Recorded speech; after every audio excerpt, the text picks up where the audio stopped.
This is my audience here. All right, you guys can go back to your seats.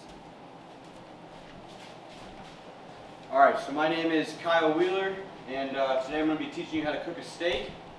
So the very first thing you want to do is you want to wash your hands. I've already done that. Make sure you use soap and water. When you go to make steaks, you want to make sure you get all your ingredients out first. So you get your pan. I'm heating up my pan right now. You get out your steaks. You're going to get out your seasoning, whatever you're going to use. And then something to flip the steaks. Something to check if they're done, like a thermometer. So we're going to go ahead and get started here. So when you're cooking your steaks, you want to try and lay them down away from you.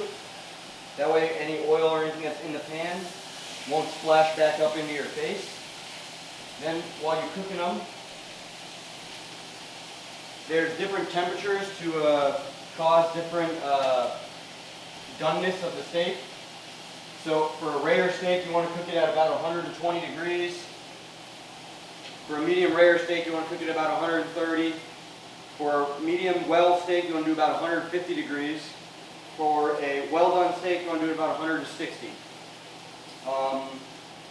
That information came from CertifiedAngusBeef.com. And make sure when you thaw out foods, any foods, you thaw them out in the fridge and not the counters because they can develop or they can grow bacteria. That came from StillTasty.com. So all you're doing is you're going to flip them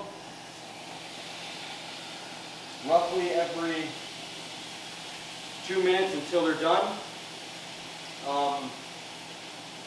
When you're cooking the steaks, you want to make sure, again, that you've washed your hands, and when you're using this type of seasoning, it's a dry rub, so you want to make sure you rub it into the meat on both sides.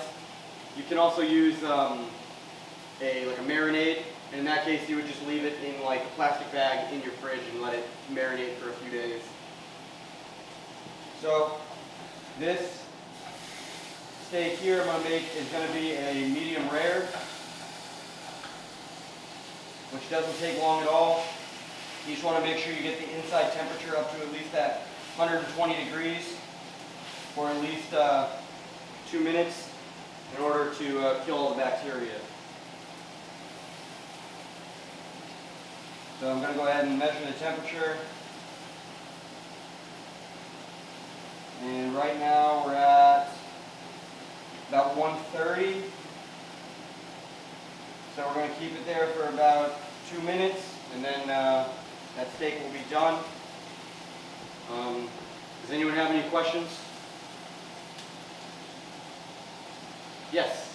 Does the material used, it's like oil, butter, or whatever, change how quickly the meat gets cooked? So it will a little bit, yeah. So what I used to say is cooking spray. It's going to change it a little bit differently than oil, which oil takes typically a little bit longer to cook, versus butter is normally right in between the oil and the cooking spray. But it does take different times depending on the substance used. Any other questions? No? All right, view the video.